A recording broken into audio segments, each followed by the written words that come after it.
우리가 좋아하는 시편 23편 4절에 보시면 시편 기자는 내가 사망의 음침한 골짜기로 다닐지라도 이렇게 고백하고 있습니다. 여기 음침한 골짜기라는 말이 그런데 NIV 같은 영어 성경에 보시면 Shadow of Death라는 표현으로 되어 있어요. 내가 비록 사망의 그림자의 계곡을 지날지라도 Shadow of Death, 그림자. 실제로 우리의 인생을 살다 보면 우리는 때로 사망 그 자체는 아니어도, 죽음 자체는 아니어도 사망의 그림자 같은 사건들을 만나게 됩니다. 죽을 뻔한, 혹은 죽었어야 하는, 아니 차라리 죽고 싶은 그런 순간들을 지나게 됩니다. 우리 시대에 전 세계적으로 가장 많은 복음 성가를 만든 대표적인 크리스천 음악가가 있다면 빌 글로리아 게이더 부부라고 할 수가 있습니다. 그들은 모두 약 700곡의 노래를 만들었고 60개 이상의 앨범이 제작되어 전 세계적으로 판매되었습니다. 그런데 이 부부가 자신들의 평생에 걸어왔던 삶을 수레하면서 가장 힘들었던 때가 그들의 젊은 날 1960년대였다라고 고백을 합니다. 당시 미국은 월남전으로 국론이 분열되어 있었고 교회 안에는 소위 하나님의 죽음의 신학이 유행해서 사람들의 신앙을 뿌리채 흔들고 있었습니다. 인종의 갈등, 마약의 급속한 전파로 미국 사회는 희망을 잃어버리고 있었습니다. 그 60년대가 끝나는 1969년 남편인 빌은 전염성 탄핵구충이라는 희귀병을 앓고 있었고 사실이 아닌 거짓 소문에 휩싸여 정신적인 큰 고통을 겪고 있었습니다. 빌의 여동생마저 이혼의 고통에 빠져 있었고 그 무렵 부인이었던 글로리아는 자기가 전혀 기대하지도 않았고 원치 않았던 세 번째 아이를 임신하게 되었다고 합니다. 글로리아는 그냥 이 아이를 떼고 싶었고 죽고만 싶었고 삶의 모든 의욕을 상실하고 있었다고 합니다. 그런데 이 춥고 추웠던 겨울 아침, 한 해가 지나가고 새로운 해가 밝아온 어느 날 9일렌이라는 오랫동안 만나지 못했던 친구 하나가 글로리아를 찾아와서 이렇게 말합니다. 내가 기도하는 중에 당신이 사탄의 공격을 받고 있다는 마음이 들어와 찾아왔습니다. 우리 함께 기도해도 될까요? 물론이죠.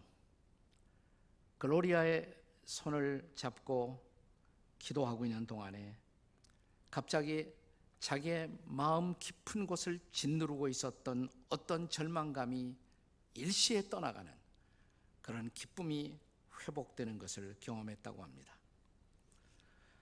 이 사건 이후에 그녀는 붓을 들어 찬송 하나를 만듭니다. 그 찬송이 바로 조금 전에 우리가 불렀던 주 하나님 독생자 예수. 근데 원문은 Because He lives, 그가 살아계시기에 라는 찬양이에요. 이 찬양의 첫 번째 소절이 영어 원문에 보시면 이렇게 되어 있습니다. God sent His Son, they called Him Jesus. 하나님이 그의 아들을 보내셨고 그의 이름을 예수라고 불렀네. He came to love, heal and forgive. 그분은 사랑하고자, 그분은 치유하고자, 그분은 용서하고자 오시었다네. 이 찬양과 함께 이 빌의 가정은 오랫동안의 사망의 음침한 골짜기에서 벗어납니다. 그리고 문자 그대로 부활을 경험하게 되었다고 합니다. 사망에서 부활로 나온 것입니다. 오늘 이 복된 부활절, 우리는 성경 본문이 소개하고 있는 또 한 명의 여자, 죽음과 부활을 겪었던 한 사람을 소개하고자 합니다. 첫째로 그녀가 경험한 죽음의 의미를 묵상하고자 합니다. 이 여자는 당시에 하나님의 율법에 비추어 보면 죽었어야 할 사람이었습니다. 오늘 본문 3절은 이렇게 시작됩니다. 서기관들과 바리새인들이 음행 중에 잡힌 여자를 끌고 와서 가운데 세우고 예수께 말하되 선생이여 이 여자가 가늠하다가 현장에서 잡혔나이다. 모세는 율법에 이러한 여자를 돌로 치라 명하였거니와 선생은 어떻게 말하겠나이까? 실제로 구약의 율법을 기록한 레위기 20장 10절을 보겠습니다. 한번 같이 읽을까요? 레위기 20장 10절 시작. 누구든지 남의 아내와 간음하는 자 곧 그의 이웃의 아내와 간음하는 자는 그 간부와 음부를 반드시 죽일지니라. 또 다른 율법 신명기서 22장 22절의 말씀을 보겠습니다. 같이 읽습니다. 시작. 어떤 남자와 유부녀가 동침한 것이 드러나거든 그 동침한 남자와 여자를 둘 다 죽여 이스라엘 중에서 악을 제할지니라. 분명하게 구약의 율법에 의하면 이 여인의 문제에 대한 해답은 죽음이에요. 그것이 율법에 의해서 하나님의 공의를 실현하는 길이었습니다. 이 여자는 죽어 마땅했고 죽었어야 했습니다. 그리고 예수님도 맞았어, 돌을 들어 이 여자를 치라라고 말씀하셔야만 했었습니다. 그런 의미에서 이 여자는 이미 죽은 자, 죽은 목숨이었습니다. 그런데 예수님에게 딜레마가 있었어요. 예수님의 딜레마 뭐일까요? 그것은 예수님의 사명이 딜레마예요. 이 땅에 오신 그분의 사명, 미션이 무엇이었습니까? 갈라디아서 4장 4절과 5절의 말씀을 보겠습니다. 같이 읽습니다. 시작. 때가 참에 하나님이 그 아들을 보내사 여자에게서 나게 하시고 율법 아래 나게 하신 것은 율법 아래 있는 자들을 속량하시고 우리로 아들의 명분을 얻게 하려 하심이라. 무슨 뜻일까요? 쉽게 말하면 하나님의 율법에 의해서 저주받아 마땅한 우리, 이러한 우리를 율법에 의해서 죄인된 우리에게 죄인의 이름에서 벗어나 하나님의 아들된 명분을 회복시키고자 예수님이 이 땅에 오셨다는 것입니다. 자, 여기 예수님의 딜레마가 있습니다. 그냥 이 여인을 향해서 용서한다라고 말하면 그건 하나님의 율법을 어기는 것입니다. 자, 그러나 율법대로 하라 그러면 이 여자는 죽어야 했습니다. 여기 예수님의 딜레마가 있습니다. 이 여자를 죽여야 할까요? 살려야 할까요? 자, 예수님이 찾아내신 대답, 갈라디아서 3장 14절에서 우리는 그 해답을 발견합니다. 함께 같이 읽겠습니다. 시작. 그리스도께서 우리를 위하여 저주를 받은 바 되사 율법의 저주에서 우리를 속량하셨으니 기록된 바 나무에 달린 자마다 저주 아래 있는 자라 하였습니다. 네, 다시 말하면 율법의 공의를 실현하기 위해서 이 죄를 범한 사람은 당연히 죽어야 한단 말이죠. 근데 이 여자를 죽이면 이 여인은 끝나는 거예요. 구원이 없어요. 그러나 하나님의 공의는 실현되어야 하겠기에 이 여인의 죄를 예수님이 대신 짊어진 것입니다. 그리고 이 여인이 받아야 할 저주를, 율법에 따른 저주를 예수께서 대신 짊어지고 그 저주를 받기로 작정하신 것입니다. 그것이 바로 십자가 사건인 것입니다. 그렇기 때문에 본문에 나타난 이 여인을 향한 예수님의 용서의 선포, 그것은 값싼 용서가 아니에요. 값싼 용서가 아닌 것입니다. 자, 이 사건의 마지막에 11절에서 예수님이 이 여인을 향해서 이렇게 말씀하시죠. 나도 너를 정죄하지 아니하노니, 너를 용서한다 이 말이에요. 그러나 이 선언이 가능하기 위해서는 이 여인의 죄, 그 죄 때문에 받아야 할 저주를 예수님이 대신 짊어지신 것입니다.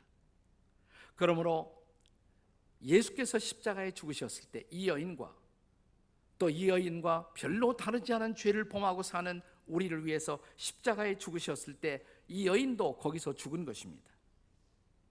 예수 안에서 죽은 것입니다. 예수와 함께 죽은 것입니다. 그래서 기독교 신학에서는 예수님의 죽음을 대속의 죽음이라고 말하는 것입니다. 자, 여기 다시 예수님이 이 땅에 오셨던 그분의 목적, 그분의 미션을 선포하는 우리에게 익숙한 마가복음 10장 45절의 말씀을 다시 기억하고자 합니다. 자, 마가복음 10장 45절 함께 읽습니다. 시작. 인자가 온 것은 섬김을 받으려 함이 아니라 섬기려 하고 자기 목숨을 많은 사람들의 뭘로 준다? 대속물로, 대속의 제물로, 대신 속죄의 제물로 바로 자신의 목숨을 드리기 위해서 오셨다는 것입니다. 바로 예수님 때문에 이 여인에게는 부활이 가능했던 것입니다. 이 여인은 죽은 자였습니다. 율법에 의해서 이미 정죄된, 저주받아 죽은 자였습니다. 이것이 이 여인이 죽어야만 했었던 그 죽음의 모습이었어요. 그러나 이제 우리는 거기서 끝나지 않았죠. 이 여인의 사건이 두 번째로 그녀가 경험했던 부활의 의미를 묵상해야 옳습니다. 자, 본문에 등장한 가늠하다 잡혀왔던 이 여자는 우리가 아는 대로 죽지 않고 살았습니다. 그러나 실상은 죽음에서 부활한 셈입니다. 어떻게 가능했어요? 이 여자가 부활했다는 것은 죽음만 가까스로 면한 것이 아니에요. 죽음만 가까스로 면하는 것, 그것은 부활의 의미가 아닙니다. 자, 오늘 본문 이 11절 마지막에서 이 여인을 향한 예수님의 선언, 거기서 우리는 부활의 진정한 의미를 발견합니다. 뭐라고 그러셨어요? 나도 너를 정죄하지 아니하노니, 그것만 말씀하신 것이 아니에요. 그 다음이 더 중요해요. 가서 다시는 죄를 범하지 말라. 다시 말하면 이 여인이 이제부터 그 죽음의 자리를 떠나가 다시는 죄를 범하지 않는 새로운 삶을 살아가기 위해서 예수님은 이 여인의 새로운 삶의 동행자가 되셔야만 했었던 것입니다. 여기 예수님이 다시 사셔야 할 이유가 있었던 것입니다. 자, 십자가의 예수님의 죽음, 그것은 우리의 범죄를 해결하기 위해서 우리 죄를 대신 짊어지고 죄값을 지불하기 위한 하나님의 공의를 만족시키기 위한 죽음이었습니다. 그러나 그분의 부활은 또 다른 의미를 갖습니다.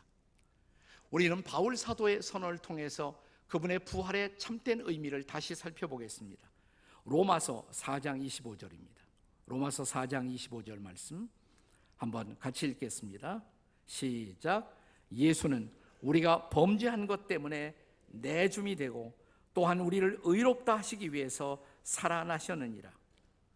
우리가 범죄한 것 때문에 죄 문제를 해결하기 위해서 내어줌이 되고 십자가에 내어줌이 되고 십자가에 죽으시고 이 말이에요. 근데 거기서 끝나지 않았죠?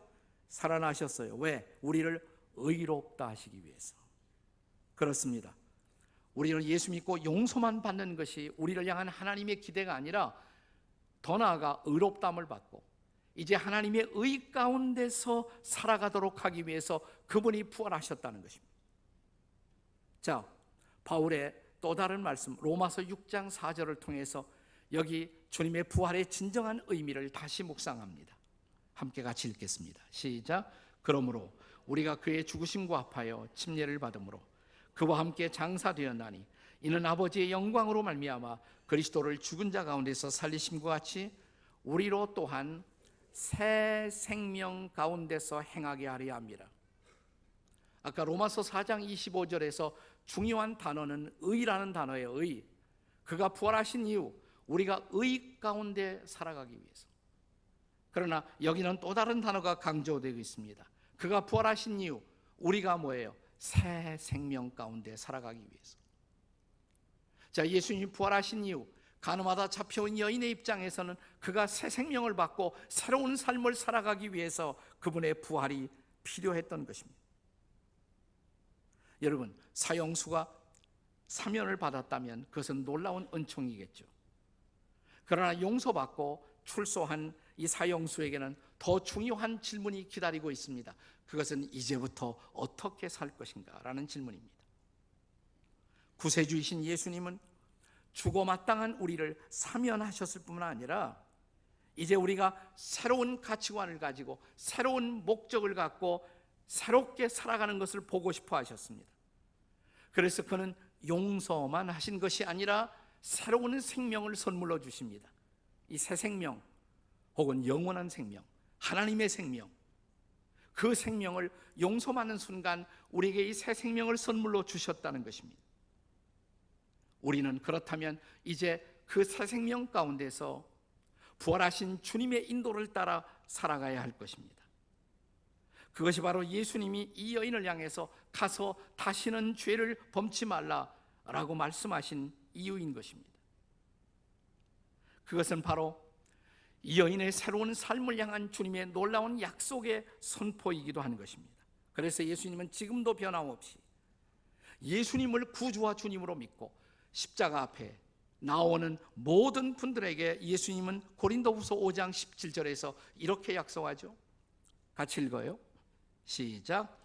그런즉 누구든지 그리스도 안에 있으면 새로운 피조물이라. 이전 것은 지나갔으니 보라 새 것이 되었도다. 아멘이십니까? 이 여인은, 그리고 저와 여러분도 이제 새로운 삶의 주인 되신 그리스도를 따라 새로운 삶을 살아야만 하는 것입니다. 여기 예수님이 부활하셔야 할 이유가 있었어요. 필연이 있었던 것입니다. 자, 오늘 사실 이 본문의 단락은 11절에서 끝납니다. 그러나 12절이 사실은 요한복음 8장의 새로운 시작이기도 합니다. 어떤 의미에서 본문의 사건에 대한 가장 중요한 새로운 시작을 선포하는 중요한 말씀이 요한복음 8장 12절이에요. 자, 같이 읽습니다. 시작.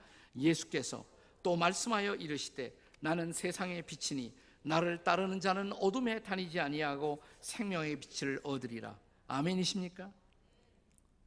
이제 우리는 빛만 따라가면 돼요. 빛 대신 주님만 따라가면 되는 것입니다. 그러면 빛 가운데 걷게 될 것입니다. 참 빛 대신 하나님, 그리고 빛으로 오신 하나님의 아들이신 예수님, 그가 우리를 새로운 빛으로 인도하고자 하십니다. 그분만 보시면 돼요. 그분만 따르시면 돼요.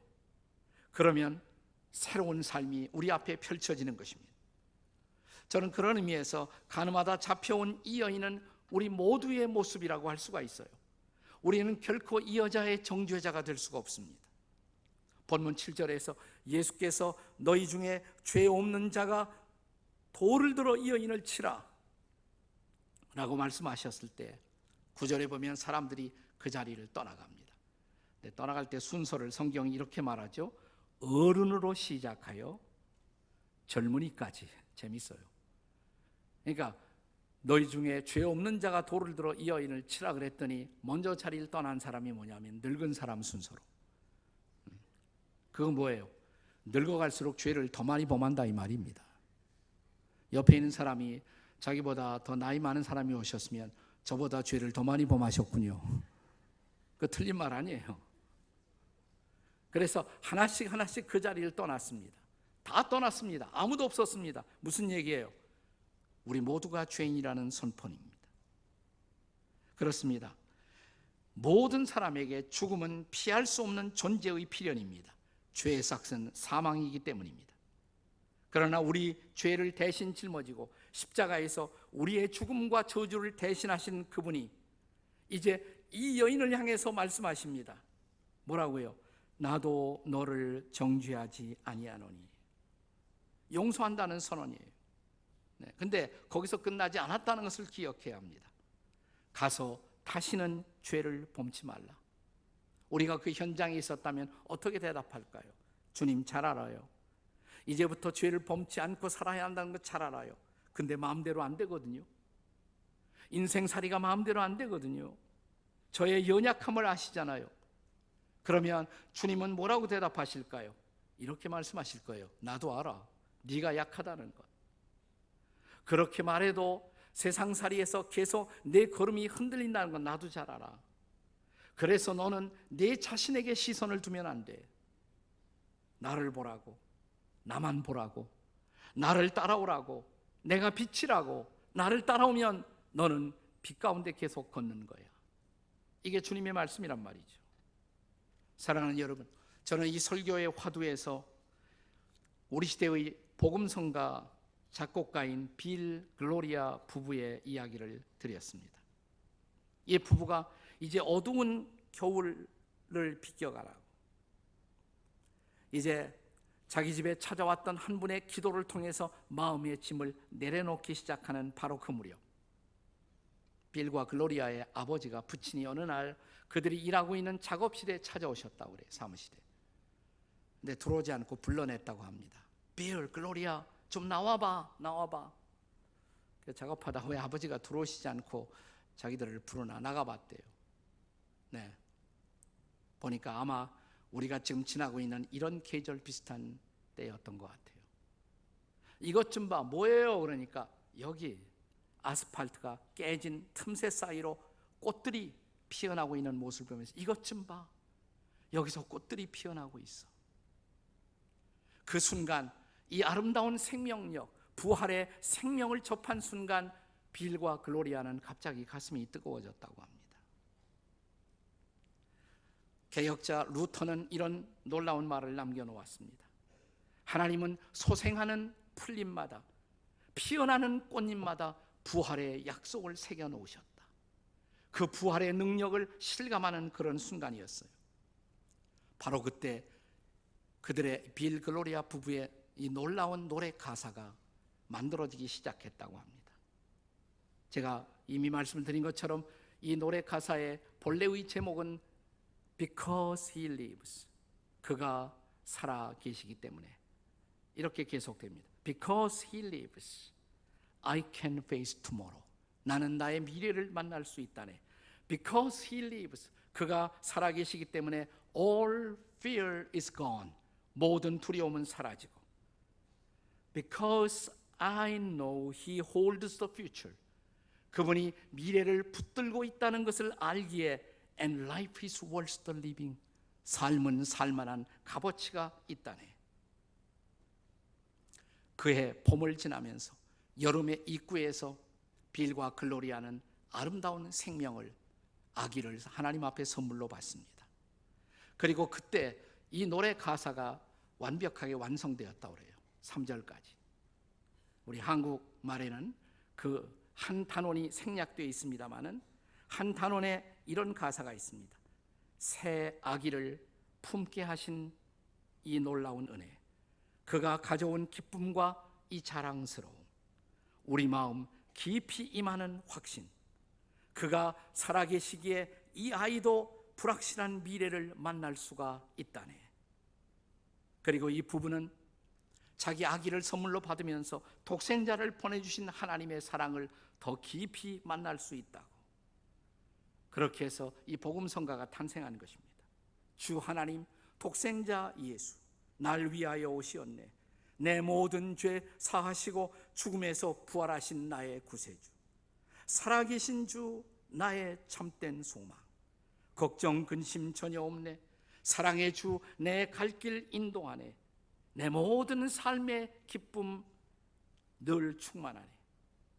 이 부활의 은총, 그리고 이 부활의 소망, 그리고 부활의 능력이 여러분에게도 임하는 이 부활의 주일이 되시기를 주의 이름으로 축원합니다.